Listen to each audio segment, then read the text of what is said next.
Welcome back to the Game Smash Podcast. As always, I'm your host, Room Liberty, and with me is Fawaz Muhammad Yusuf. And today we've got a fun podcast. Yeah.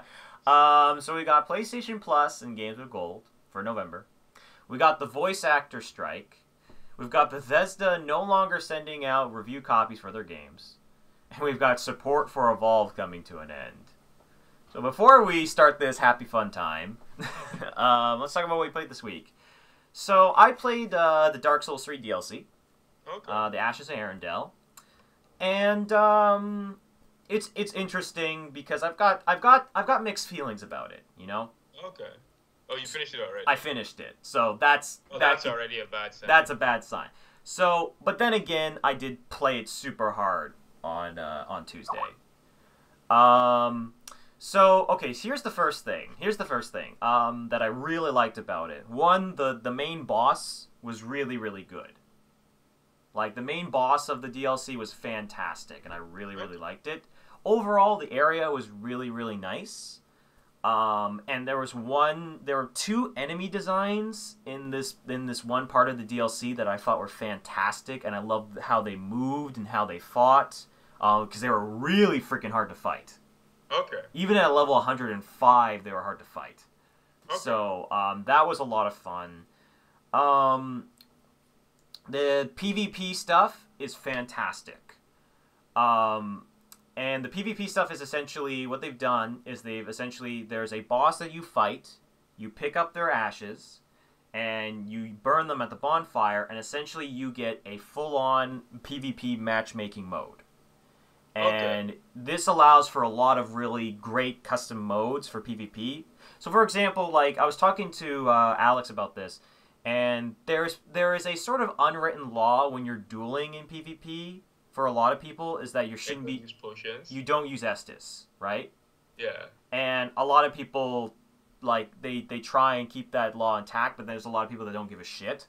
Yeah. And they just chug anyway. So, one of the things that they've done is that they've actually have a dueling mode that completely takes away your Estus. So you have a mode to do that now. There's a bunch of other modes as well. Like, there's a bunch of more serious PvP modes, and then there's a bunch of more fun time PvP modes. Like there's a 4-man brawl that you can do. Free for all? Sorry?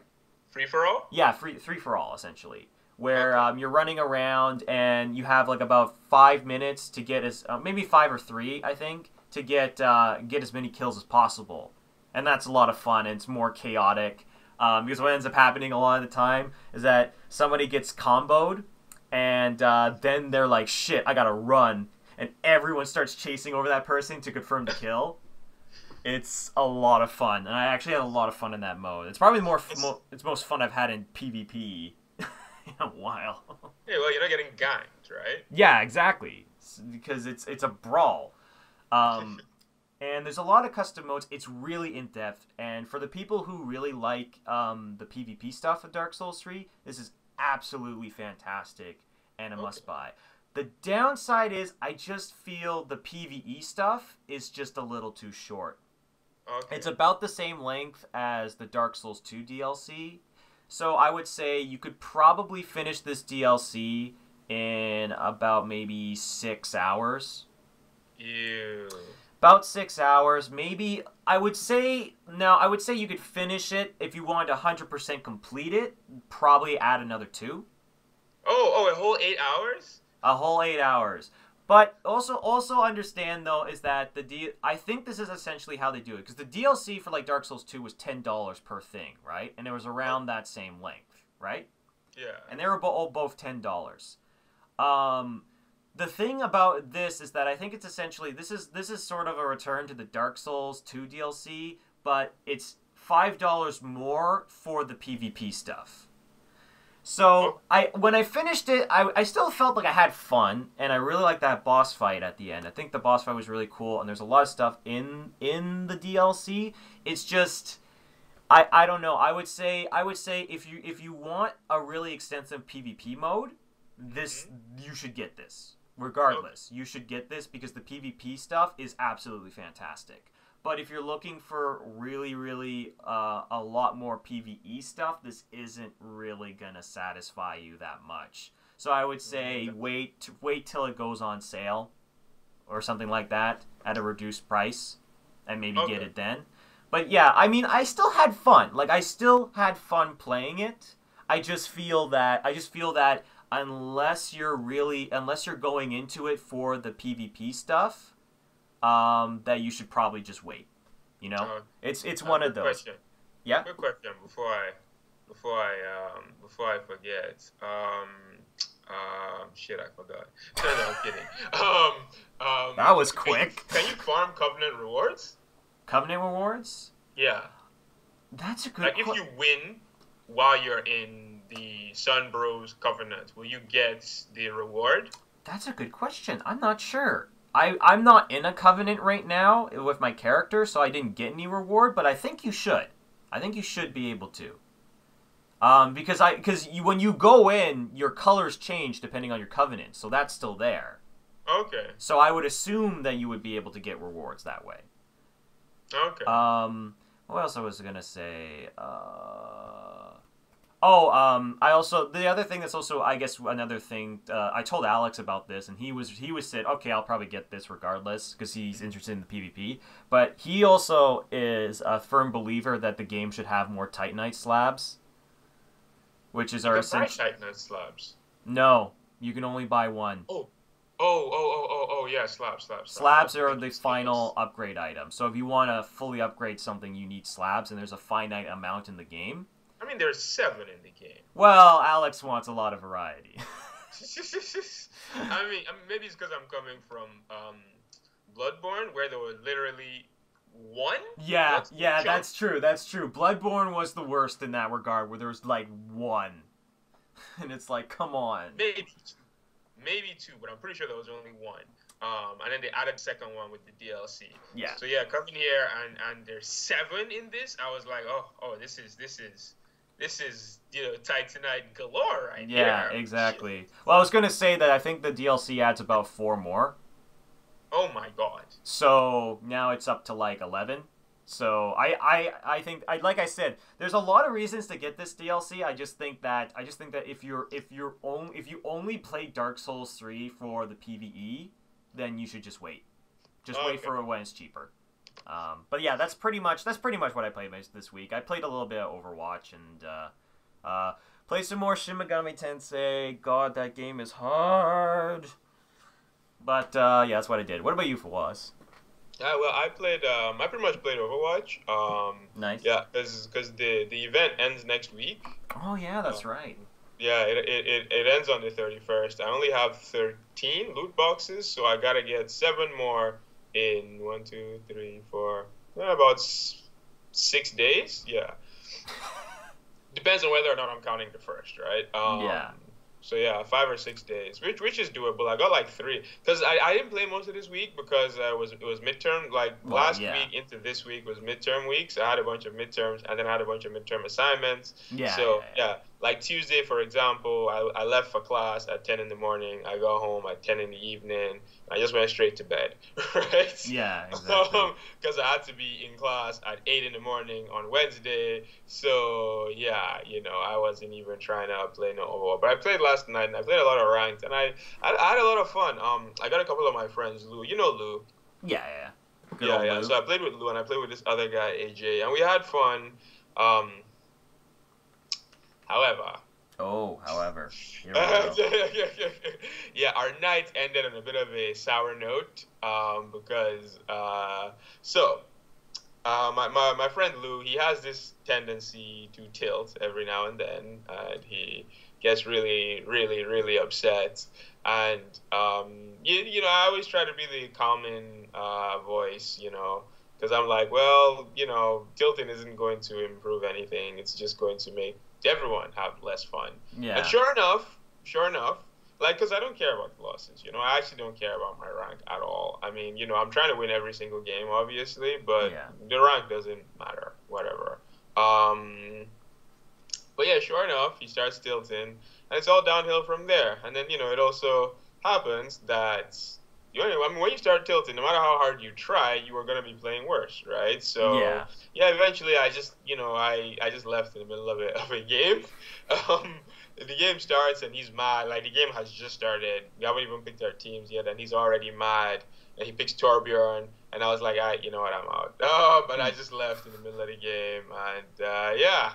Yeah, so I felt kind of bad about that because that was a bit of a dick move on my part, but But I mean, like, if the guy, if the like, this is a thing. Like, it's like, all right, I know, like, when your teammates get upset about something, it's like, okay, dude, I know it sucks, but let's come on. If we just focus and try, then we can do it.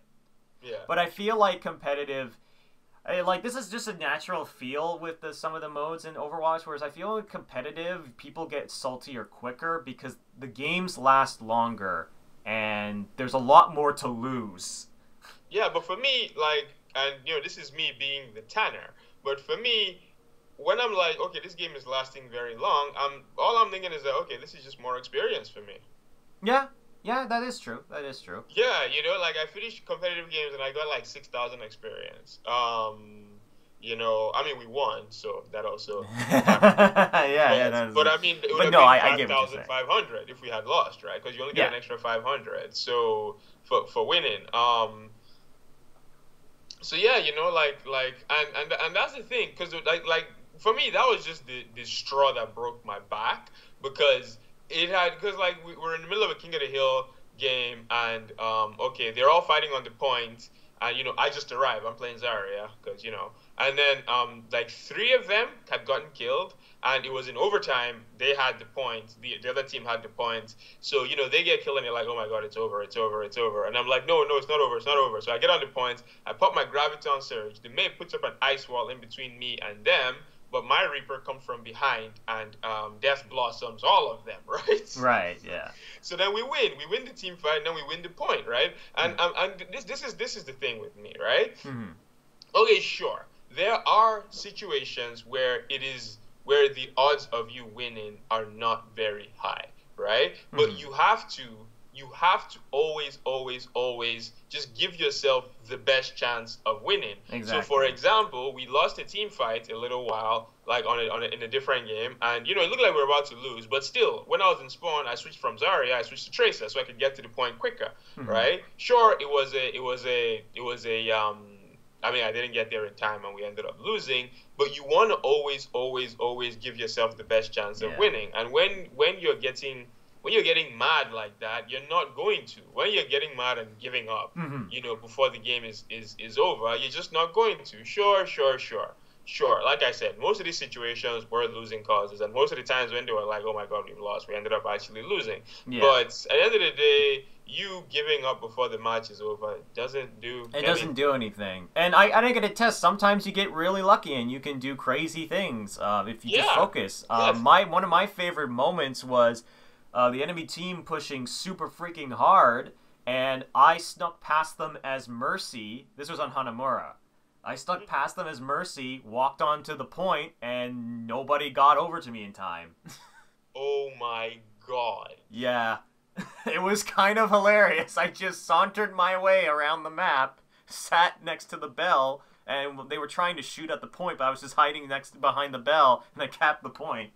Oh my god, that is hilarious. That's what I mean. Like, you just have to just try and do your best, and like you could. There's a lot that can happen if you can turn around and win one team fight, or if the enemy team screws up their team fight and you take advantage of that. That can make or break a victory or a loss.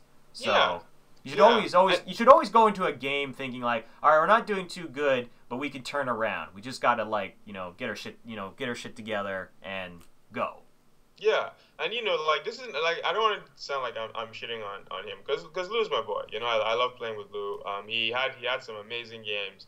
He was playing Reinhardt for most of. I think he played Reinhardt every game we played actually, and he played some really good Reinhardt. Had some clutch Earth Shatters, some clutch charges. He was just clutch all around, right? Yeah. So I don't want this to seem like I'm shitting on him, but just talking about tilt in general, right? Because there was something that I read on the Overwatch Reddit. This one dude was talking about tips for climbing ladder, and he said that one of the key things that he recommends is not focusing on what your teammates are doing wrong. Yeah. And last night was a perfect example of why you should not focus on what your teammates are doing wrong, because there was another game. Instead of focusing on what your teammates are doing wrong, focus on what you can be doing better. There was another example. We were playing this one game on Dorado, and there was a fair that was like shitting in our cornflakes. She was just beating the shit out of us. I was on Zarya. Yeah. I'm always on Zarya. Yeah, I was on Zarya. Lou was on Reinhardt, and then the third dude, AJ, he was on Anna. We had a McCree on our team, so like McCree should have no problem dealing with Farah. Like if you shouldn't have issues dealing with Farah.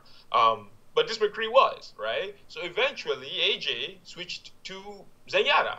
Yeah. And he switched to Zenyatta, and we held them. Because, it was like, okay, this McCree isn't doing his job, so then because he was like, this McCree isn't doing his job, so what can I do to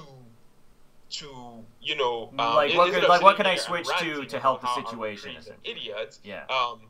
What can I do to fix that? So then he switched to Zen, and that was that, man. He pretty much carried us. Like, he was just all over the kill feed after that. So yeah, man, like that's pretty much what I mean. It's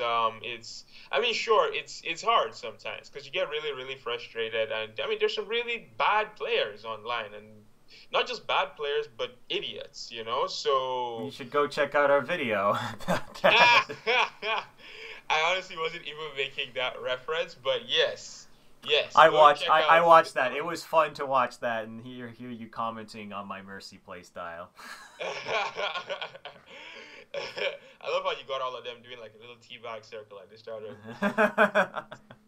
It's all about having a good. That's what you do. You start the game with a positive attitude. You get everyone to have fun. Just teabag the ground. But yeah, that's what I played. I can't wait. I'm just gonna get on record. So I told Tanner, because we have a really depressing podcast today. Yeah. That's how you get. That's how you get people pumped. Yeah. That's how you get the viewer pumped. Yeah, we have a lot of most of the news that we're covering this week is not positive news. However, I did mention that I felt like Sombra is coming next week. We're gonna get Sombra, or we're gonna get something really, really good. I feel like we're gonna get Sombra next week, and that was pretty much. How did I even get on this point? Whatever. That's what I played this week. On to the news. Basically, for us, I think Sombra's coming out soon. I think Sombra's gonna be out in 2019. So. Let's get into the news. So we got PlayStation Plus and Games with Gold, for November. So, the games with PlayStation Plus, we've got Everybody's Gone to the Rapture, The Deadly Tower of Monsters for the PS4. We've got Dirt 3 and Costume Quest 2 for the PS3. And then 2 other games for the Vita, but yeah, it's the Vita, so. Sorry? No, I was like, speaking of which. Oh, speaking of which what? Oh, the Vita? Yeah, speaking of the Vita, I forgot to get mine back where we were doing the exchange. Yeah, you never asked for that. What? You never asked for it. This is true. I'll take the L for that. All right. But anyway, yeah, this list is terrible. Good God, this list is terrible. Everybody's Gone to the Rapture. First of all, isn't that improper grammar? No, not really. It's just Honestly, out of all the games, it kind of sucks, but out of all the games that I've on this list, that one is the most interesting. Yeah, walking simulator is the most interesting. Yeah, it's a walking simulator, but it has an interesting concept. But still, like it's the most interesting because the other games I don't really care for at all. Like this is a really bad month. Man, this is such a bad month. Like, I think I'm pretty in tune with video games and all that good stuff. And the fact that I had to Google most of these games just goes to show how how these dudes are like, this isn't even scraping the bottom of the barrel. Like, are you kidding? Okay, you know what, the Vita games, whatever. No one cares about the Vita anymore. Dirt 3, I guess, isn't bad. Costume Quest 2, Deadly Tower of Monsters. What is that? Seriously, Sony, what is this? Is this where our extra money is going? You bastards. Seriously, they increased the price of PlayStation Plus, and then PSN gets would PSN crashed on like what, Monday, I think, maybe Tuesday, and then they revealed this list a couple days later. Holy shit, Sony, keep holding these L's. Like, goddamn, what are we paying all this extra money for if this is the kind of bullshit you're going to be giving us? Like, I'm actually looking up Deadly Tower of Monsters right now because this might be the best game, the best thing since sliced bread. But I wouldn't know because I've literally never heard of this game before. Like, holy shit! I've heard of it before. Like, honestly, I've heard of all these games before. It's just they haven't really interested me enough to really want to pick them up. So it's like, I'm like, okay, well, it exists, and I know there's people that want to play it, so I'm not against people who want to play the Deadly Tower of Monsters. I mean, it's got some B-movie sci-fi stuff in it, and there's people who want to play that. It's just it's not really that interesting list for me. And I guess I was really happy because last month in October I got to play Remake, and that was so much fun. And I was really impressed with that, and I was hoping that we were going to get more quality games like that, you know, on the list. And but I don't know. I don't know. I don't know what's going on, and yeah, it sucks. I think this is a bad couple weeks for Sony because last week PSN was down, this week PSN was down, and then on top of that they add this, and I'm sitting here thinking, okay, so because like with the PS3 and the Xbox 360, there was an excuse, you know, PSN was free, PSN was free, but Xbox Live wasn't. So there was an excuse for why, you know, PSN well, that's are we talking about how like PSN was free and how that caused problems in the future? What? Because okay, you have to understand that part of the reason that Sony got completely fucked during the hack, which lasted 4 months, was because they didn't have as strong as online stability as Xbox Live. Like, that was the reason. I'm not sure if you understand what I'm getting at. Oh, okay, I'm misunderstanding. So what are you getting at then? Okay, I'm getting at, yes, when that happened, you could always make that excuse that they didn't have such strong online stability because PSN was free and Xbox Live wasn't, right? Yeah, exactly. Yeah, now it's not. In fact, it costs more than Xbox Live now. So there's really no excuse for all this. Yeah, no, I get that. I mean, back in the day, that was the reason. I was just there's really no excuse for. No. And now, to be fair, I'm what's this thing called? I'm not like I'm focusing on a lot of stuff here, not just the instant game collection. Because honestly, I don't even care about this stuff anymore. I can't remember the last game I downloaded and finished from the instant game collection. Like, I honestly cannot remember the last game I got from the instant game collection that I finished. I don't even bother anymore. So like at this point, I don't even like it's whatever. So I'm more just ranting about the whole thing as a whole, because they're like that, okay, we're gonna raise our prices, and they haven't given us a reason why. They haven't shown us any. I mean, okay, last month was okay. You know, we got Resident Evil, which is good. You know, I'm not like, I didn't download it, but that was good. You know, they say like, I had a lot of fun. It's a step in the right direction. But like man, like it's hard to believe, man. It's hard to believe how far the instant game collection has fallen. Like there was a time when I didn't buy the Arkham City because I was like, I feel like this game is going to come to the instant game collection at some point. Like, think about that and look at what we're dealing with now. That shows you how far we've fallen. Like, I guess that's definitely one way to look at it, and it just kind of sucks. But I feel like I don't know if this is just a problem with the just because when the instant game collection came on the PS3. I would also like to say that the library of games, obviously on the PS3, is a lot larger than the library of games on the PS4.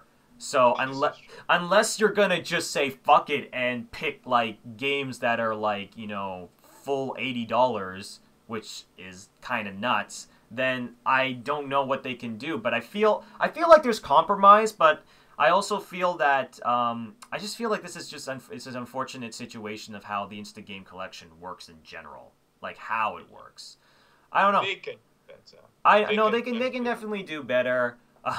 Games in Gold honestly didn't do much better in this month either. No, Games of Gold didn't do much better, if I'm being completely honest. What did I mean? They had Far Cry. Yeah, I would say that they are still in the lead because Far Cry 3 Blood Dragon is a fantastic game. It is really, really good. I actually own it. I've played it, beaten it. It's really, really good. It's complete 80s action nostalgia. It's it's the best. But yeah, then they get Super Dungeon Bros for the Xbox One, Murdered Soul Suspect for the Xbox One, The Secret of Monkey Island and Far Cry 3 Blood Dragon for the Xbox 360 and the Xbox One, because the Xbox One is backwards compatible, but the PS4 isn't. But yeah, Murdered Soul Suspect is not a good game. It is not. It's just not. I've watched a full playthrough of it. It's not a good game. Wow, Tanner, come on. Dude, it's just not. Tanner's like, honestly, I'm not even going to. No, this, no. That's funny. Like, it's. That is funny. Yeah. Yeah, I feel you. It's not a good month. It's not a good month for either, but yeah. This is. I mean, if we're giving a winner in this battle of losers, it'd probably be Microsoft, because first of all, like, the Xbox One gets more games just based solely on the fact that the Xbox One is backwards compatible, and then on top of that, they get Far Cry 3 Blood Dragon, whereas we get the Deadly Tower of Monsters, which actually looks it's got a very cool aesthetic. I'll give it that. Yeah. I'm gonna laugh if it's like I just download this on the whim and I'm like, Floss, we were so wrong. Deadly Tower of Monsters is the greatest thing ever. I mean, hey, that has happened before. Like Hotline Miami, which is one of my favorite games of all time at this point. Yeah. I like if that game wasn't free, I would have never played it. Like, I looked at it and it just didn't look like something I'd be interested in. But, like, this was back in the day when I actually used to find stuff on the Instant Game Collection. Yeah. I kept looking it up, and every single review was just loving the shit out of it. So I was like, you know what, hey, I've got a half-hour bus ride to school every day. Let me give it a shot. Yeah. I gave it a shot, but come on, dude. Sorry. I was going to say something. I know this is kind of off topic, but I completely forgot that I actually played one other thing, and this is kind of related. I think the one thing that I don't take the Instant Game Collection seriously is because I'm more invested a lot of times as far as like really good sales and stuff like that with Steam. And this is a perfect example. The one other thing that I played this week that I forgot to mention, I was just on Steam. And I saw the RPG Maker games were all on sale. Oh. And I was like, huh, that's neat. Oh, how much is this game? Oh, they're selling a $80 RPG Maker for $6. Yes, why not? So I bought RPG Maker VX Ace, and I fiddled around with that for a while, and that was pretty fun. God, now I know the struggle. Games are hard. Yeah. But anyway, no, I know what you mean. I mean, honestly, it sucks. It sucks because I feel like honestly, this is just gonna be a never-ending cycle where it's always gonna be like flip a coin. Either Games of Gold gets a good month or a bad month. PlayStation Plus gets a good month or a bad month. It's always gonna be that, and I feel like it's I don't know if it's ever gonna change. I honestly don't know. Well, I mean, I feel, I think if they start seeing like a drop in numbers in PlayStation Plus subscriptions, I feel like it will change. Because in all honesty, here's the thing: when Sony launched the Instant Game Collection, they were behind. Mm-hmm. Microsoft was destroying them in like a lot of different elements, and they needed to convince people to pay for this premium service, because like at the time, PlayStation playing online multiplayer was free. Yeah. So they needed something powerful to convince people. So the instant game collection. So Yeah. they I mean, no, to be fair, and to be completely fair, the first couple months of the instant game collection were not like they didn't like knock it out of the park. I'm looking at the list right now. Wipeout HD, Rallycross, Field, Rallycross. That's a PS2 game. Age of Zombies, Field Runners, Critter Crunch, Siphon Filter. This is like let me just be completely honest. This is shit. Like if we got something similar to this now, I'd be complaining about it too. So yeah, the first couple months of this were not very good. However, eventually it picked up, and when it picked up, it just went with it. Like when I joined, which to be fair was maybe 2 years into the instant game collection. Like I joined and they had XCOM. Oh, you What else? lucky bastard. Yeah, they had a lot of really good stuff. I'm trying to remember. Oh well, okay, that's not true. I'm trying to scroll down the list to the spots. There we go. Yeah, they had XCOM. They had Little Big Planet Cartoon, which is okay. They had Uncharted 3 Drake Deception single player, which is fine. I had just missed Deus Ex Human Revolution, Sleeping Dogs, and then they had a couple of other they had Gotti there for like the PSP, but I didn't have a PSP at the time. They had Battlefield 3 the very next month. I didn't even download that. That's how spoiled for choice I was back then. Oh my god, if we go Battlefield 4 now, I'd eat that shit up so fast. We got Hitman Absolution? How come I didn't download this? Huh. You see? I'm starting to feel... No, I'm going to call you out on something, Fawaz. Right. I'm starting to feel that part of the problem is that you're not downloading any of these games, period.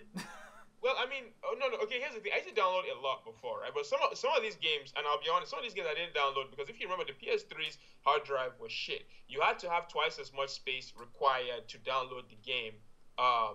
If you wanted to download a 20 gig game, you need to have 40 gigs of space, right? So there's some games that I tried to download, I couldn't, and it was games that I wasn't really interested in. I was just downloading because I could, and then I couldn't, and I had to start deleting something that I actually wanted to play. So I was like, whatever, it's not a big deal. But no, like I used to download a lot of stuff, which is why like my hard drive was always so full. I got Shadow of the Colossus, I got Ico, I got Rayman Origins. I missed Kingdoms of Amalur. I don't understand how I missed this and got the okay. Now I understand. Some of this stuff came. Some of this stuff left before because this, I'm reading the list in order, but this stuff wasn't all there when I got my PS3. There we go. That explains a lot, because Borderlands 2, I definitely missed that, but I got Sonic All-Star. There was a lot of good stuff, a lot of good stuff, and now it's just, because Sony is winning, quote unquote. They're outselling the Xbox. They're outselling the Xbox One, although the Xbox One has outsold them the past like 3 months, I think.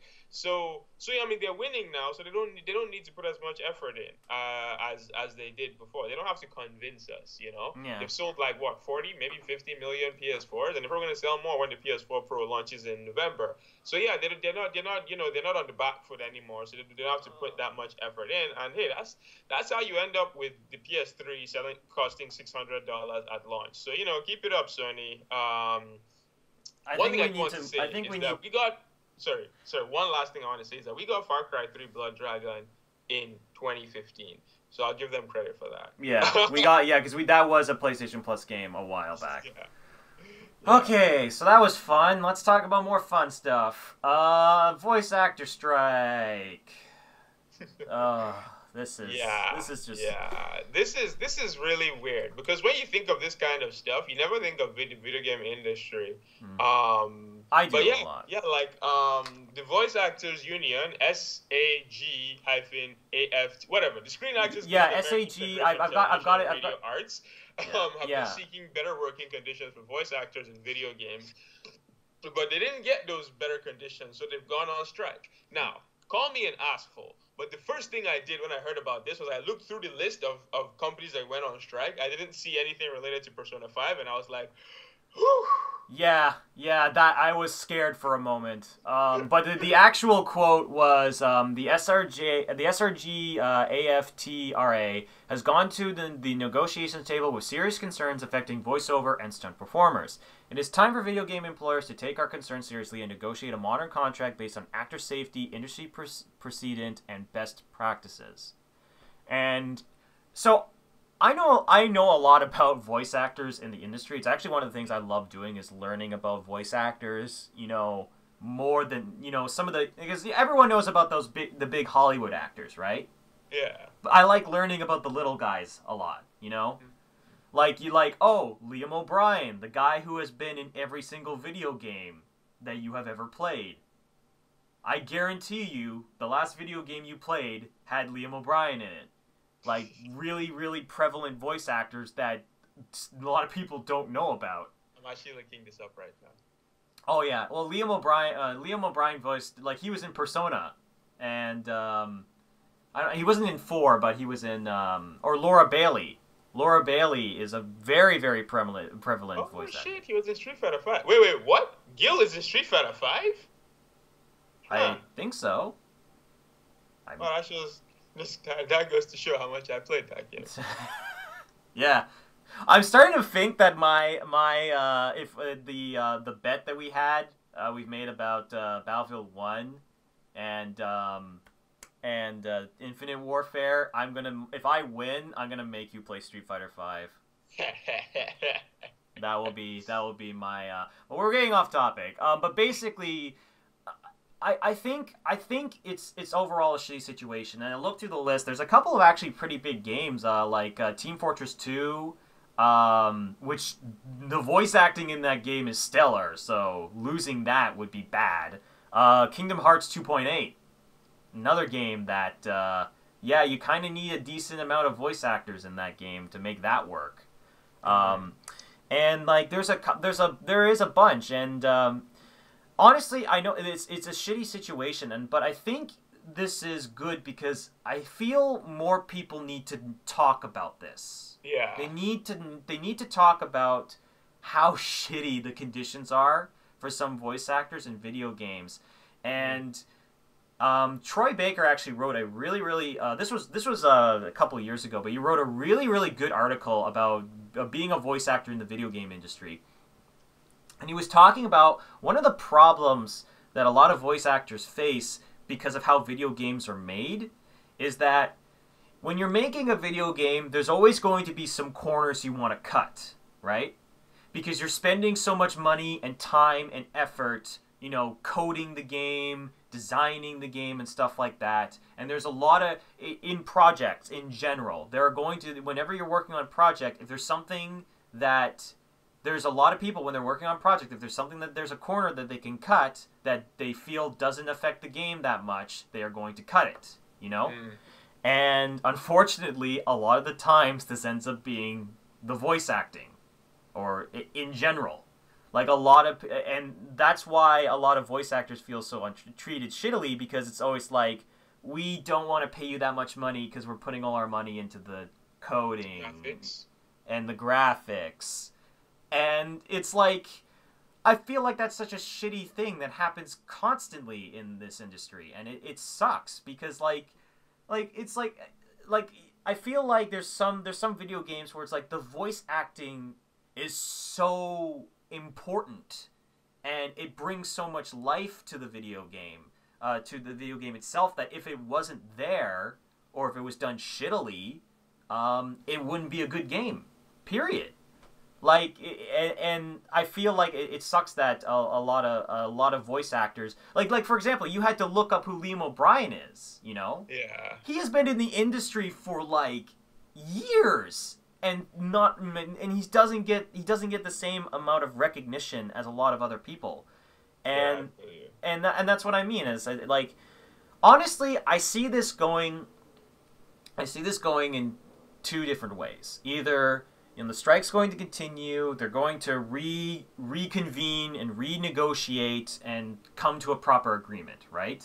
Yeah. Or this is going to be a shitstorm Because I could see a lot of companies just going, we don't care about these voice actors, we're just gonna recast everyone. And I hate that. I mean, the thing. Sorry. Yeah. Sorry, what were you gonna say?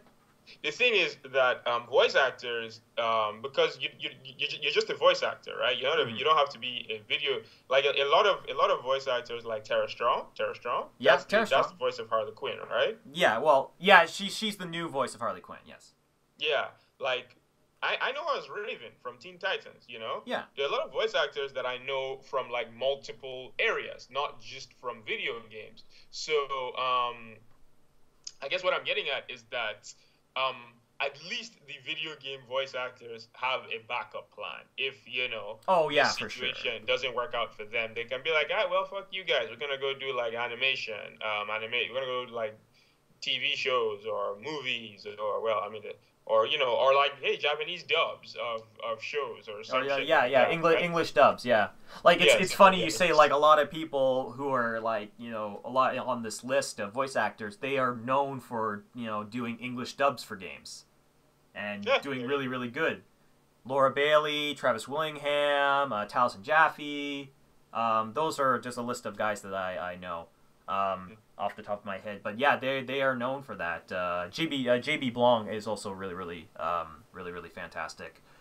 But yeah, like they do have that backup, and that's always good to hear. I don't know. Yeah. I think the situation sucks, and I think the worst thing that could happen is if the companies they buckle down and just start recasting people, because that's gonna suck. No, I don't think they do that. I don't think they do that. Well, Capcom's been doing that for the last God knows how long. So wait, who? Capcom. Yeah, well, how well is Capcom doing right now? Okay, well, I know that, but that's an example of a company who doesn't give a shit. Because how well are they doing right now? I'm aware of that, but that's what I mean. I'm worried that there's going to be other companies that go, let's just do what Capcom does and not give a shit. And this is what I mean is that, and like, okay, maybe like in companies, the most important thing to companies is the bottom line. How much money they're making and how well they are doing, right? Mm-hmm. If you are a company and there's no world where a company will look at Capcom and how poorly they've been doing and be like, let's copy those guys. Hello? Yeah. No, I'm still here. Oh, okay. No, you didn't say anything, right? No, I was listening.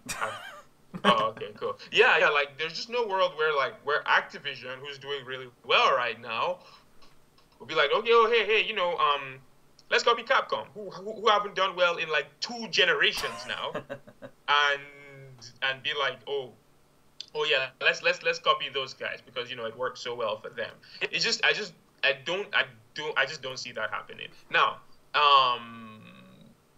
Yes, it is entirely possible because okay, sure, you're not gonna recast Master Chief. You're not gonna recast Geralt of Rivia, but a lot of the little guys can definitely get hurt in this situation. People like the guy that you mentioned, whose name I can't remember. Liam O'Brien. God damn it, Fawaz. You were part of the problem.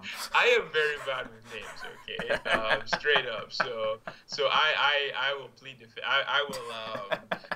But yeah, a lot of people like that can suffer if some of these companies decide to do this.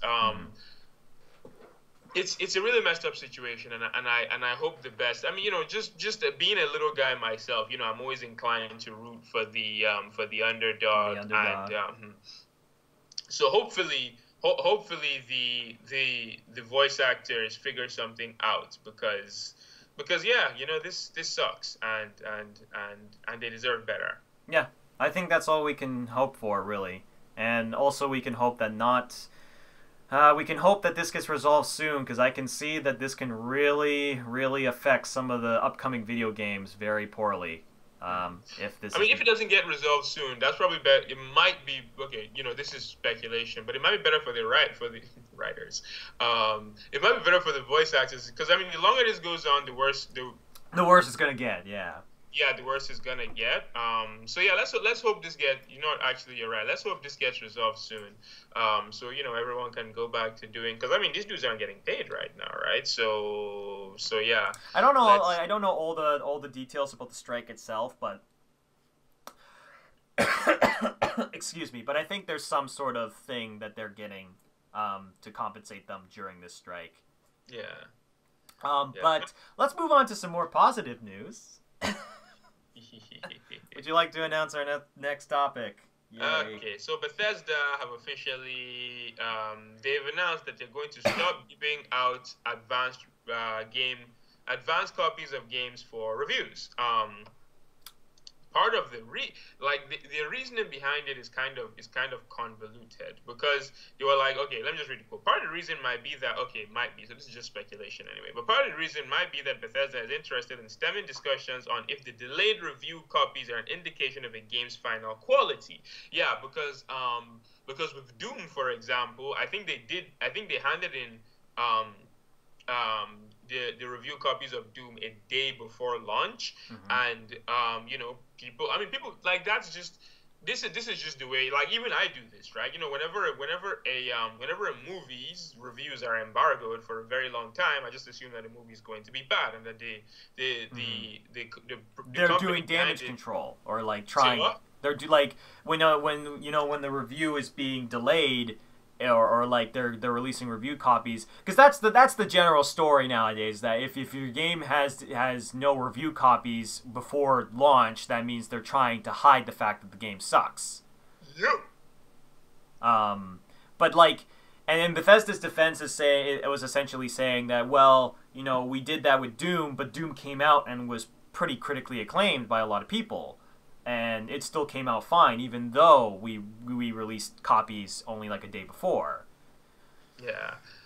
Personally, I don't know how I feel about this, because on one hand, like, video game reviews don't affect me. I was gonna buy Overwatch, no matter, like, unless there was a bunch of like 20s. Like, you always had like a 20 on Metacritic, and people were like that this game literally gave me cancer. I was going to buy, like, Overwatch, Titanfall 2, even before the reviews came out, I played a technical test, and I was like, yeah, I'm probably gonna get this game. I mean, sure, there's some companies who I'm a little more apprehensive towards. Ubisoft, for example. Yeah. Like, when an Ubisoft game comes out, I wait for like a couple of months to see how the reviews pan out, to see how because all their games come out, and the first couple of weeks everybody's excited about it, and then all the cracks start showing as time goes by. Yeah. But yeah, in general, reviews don't affect me. XCOM 2, if they hadn't pulled that shit with XCOM 2, I would have bought it the day it came out. I went out to go buy it the day it came out. Then I realized, anyway. So like, reviews don't affect me that much. I don't know if reviews affect sales that much either. No, because,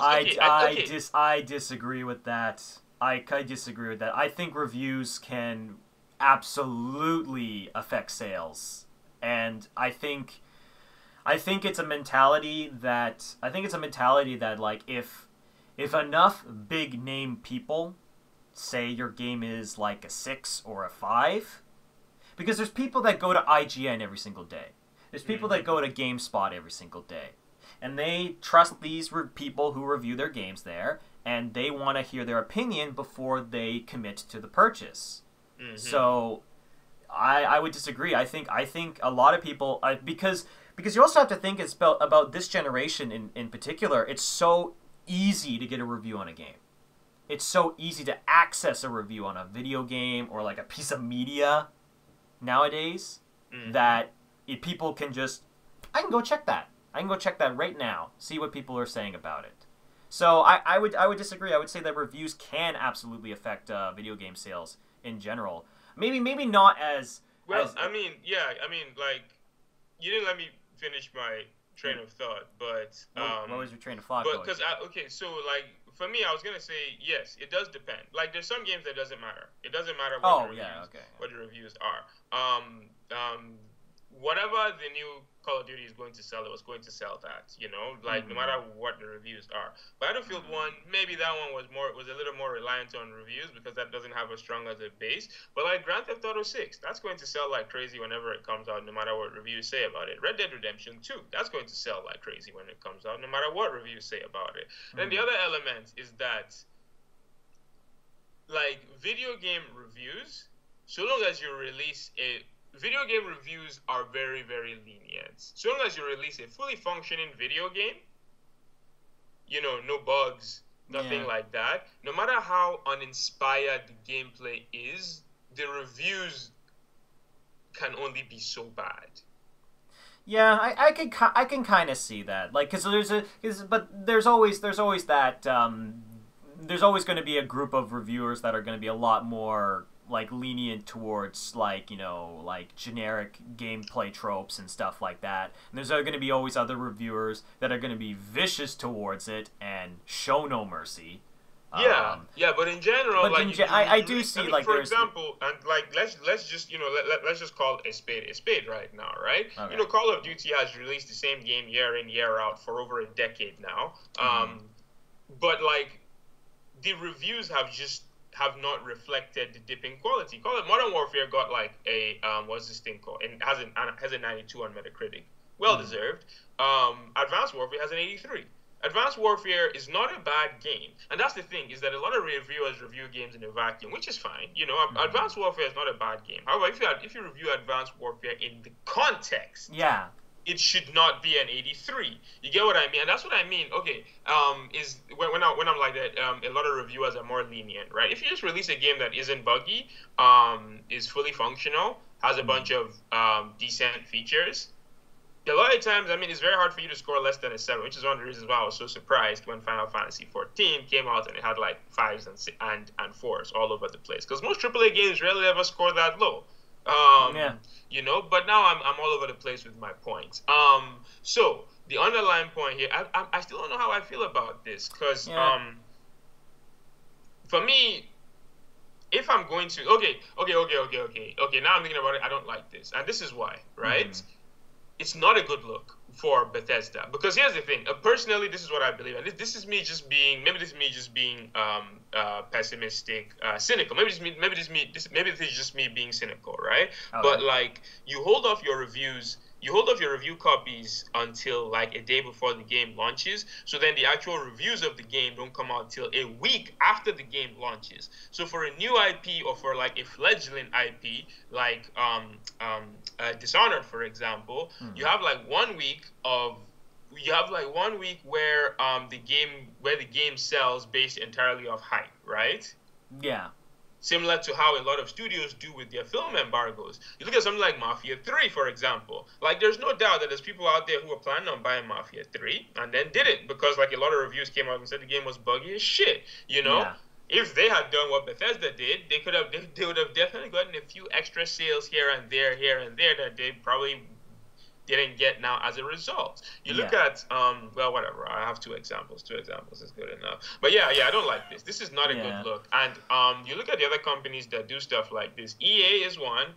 Blizzard's another one. Apparently, I didn't even know this, because I thought there were reviews of Overwatch a little while before the game came out. But at the same time, I didn't really care. I wasn't looking for reviews before I bought Overwatch. But yeah, apparently EA and Blizzard are a couple of other companies that do this as well. Yeah, Warner Brothers and 2K. Yeah, you look at a company that Bethesda is going with. Now, Blizzard, I have a soft spot for Blizzard, right?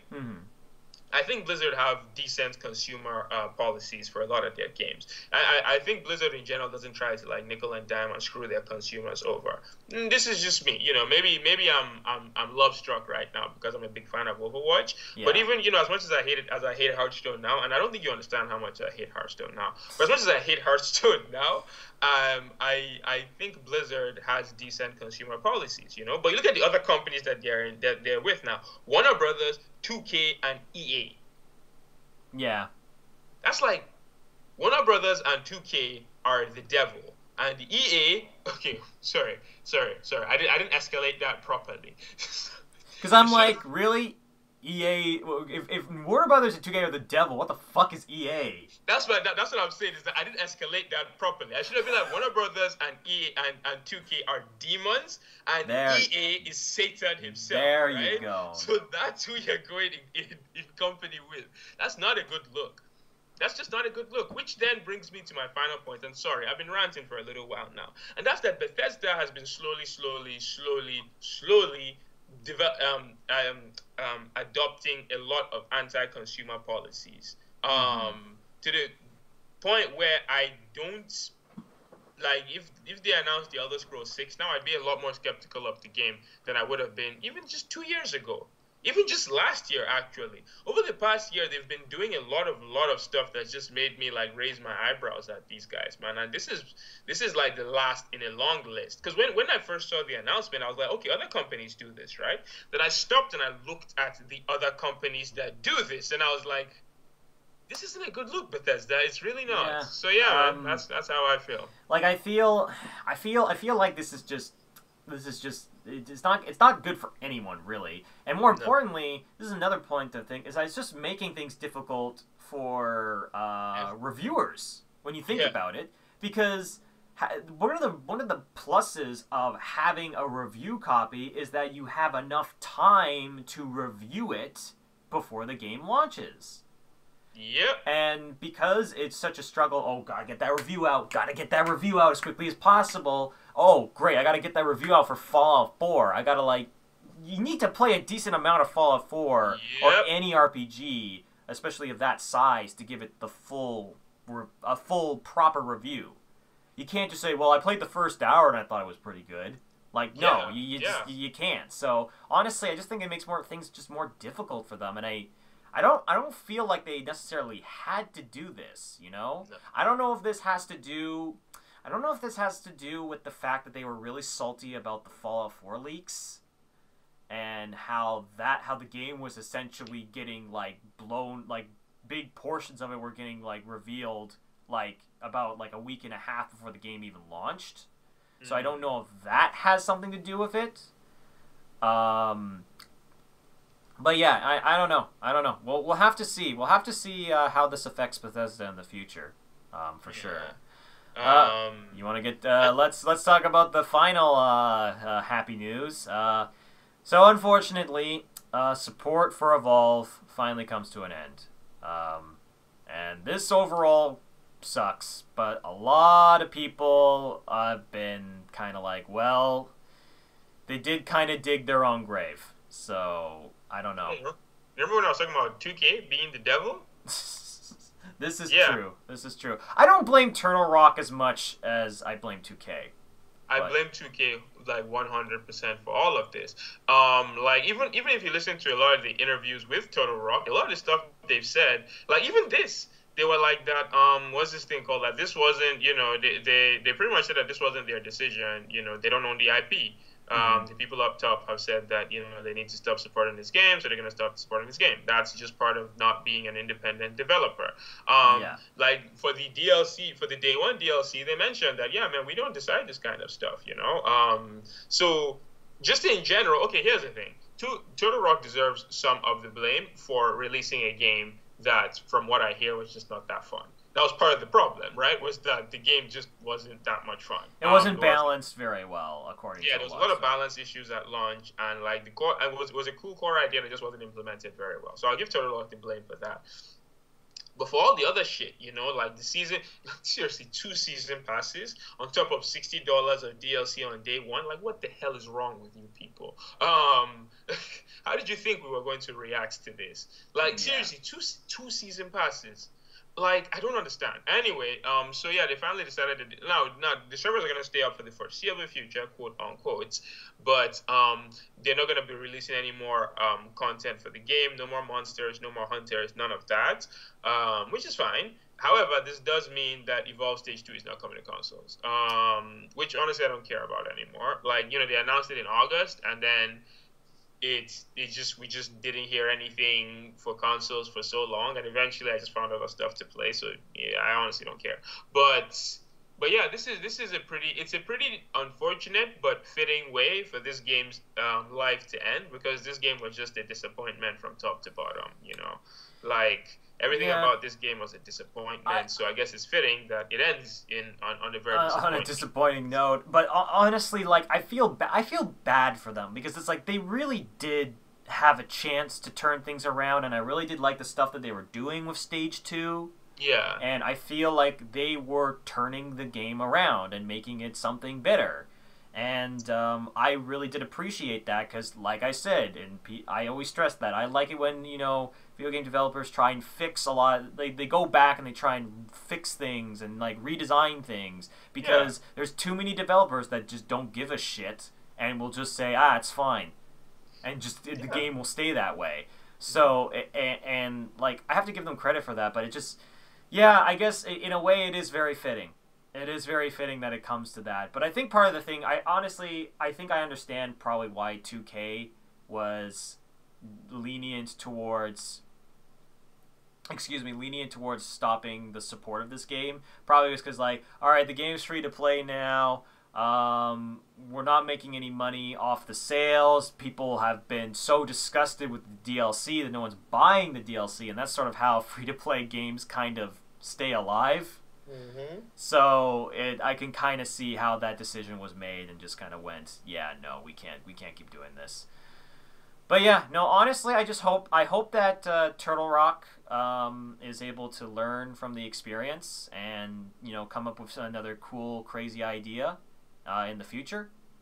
And I would maybe not evolve too. Maybe come up with something, a new IP, completely different. I want to see an Evolve too.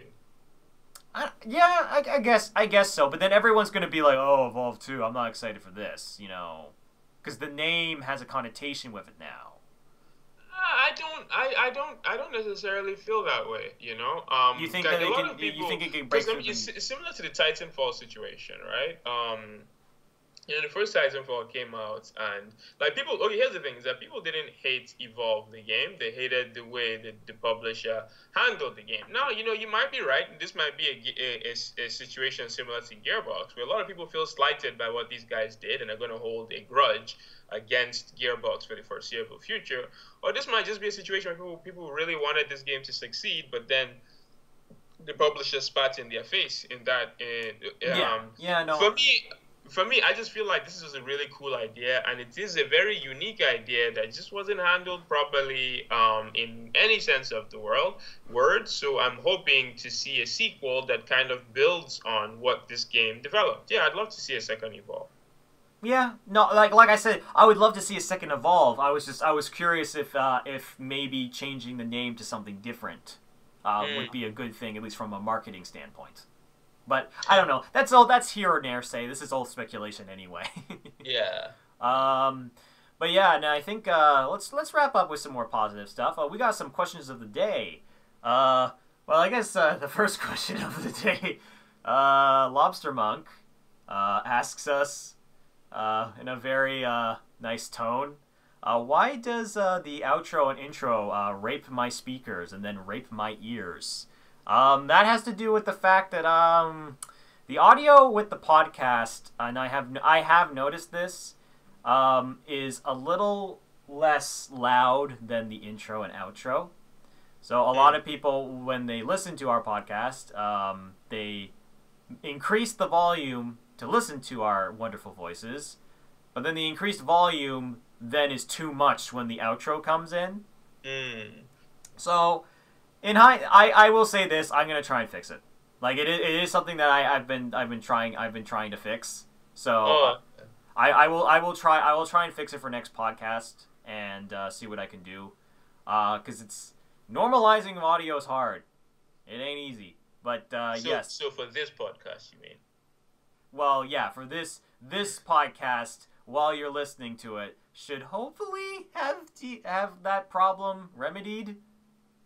So I guess you guys will find out. I guess we'll find out. Yeah. I guess this basically everyone's holding their breath for when the outro music comes in. It's like, is it gonna be? Because like I was talking to Alex about it. He was listening to our podcast on autoplay, and he was watching a video, and he was a different video, and he was falling asleep. Our podcast went into autoplay, and the intro started blasting, and it woke him up. It was hilarious. But yeah, no, we'll definitely fix that for next. Hopefully this week. Sorry. Find out. It's gonna be a surprise. And our last question of the day is from Jay Streets, and Jay Streets asks us a pretty awesome question. What's your favorite video game mascot? That's a tough one. That is a tough one. I'm inclined to go with Sonic. I used to be a big Sonic fan, but it's funny because I didn't really like the Sonic games. I liked Sonic, so I read a lot of comic books. I used to watch the cartoon. I really liked Sonic, but the games themselves are just enough for me. But yeah, so it either be Sonic or Crash. Crash because there's the obvious nostalgia connection to Crash. Like the PlayStation was my first console, so obviously I played a lot of Crash. I played 1, 2, 3, Clash Team Racing. I haven't played 4, but 4 was shit. So yeah, it would be either Sonic or Crash if I had to pick. If I absolutely had to pick, I'd say Crash simply because I don't have like a decade of bad Crash games in the back. That's a good point. But yeah. I honestly it's interesting because I also really like Sonic as a mascot.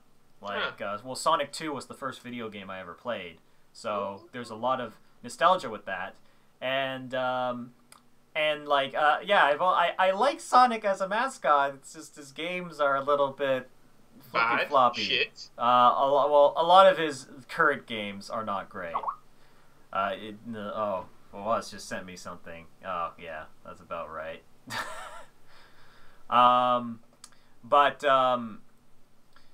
But yeah, no. Basically, I like Sonic, but I'm gonna also say, no, this is a bit of a tie, but I really like Jak and Daxter and Ratchet and Clank. Yeah. Oh, yeah. I don't know why I didn't count them as mascots. Maybe because they're a little more anthropomorphic. They're. It's weird because this was around the time where Sony was really pushing having mascot characters. Yep. Because they wanted their own Mario, essentially. Yep.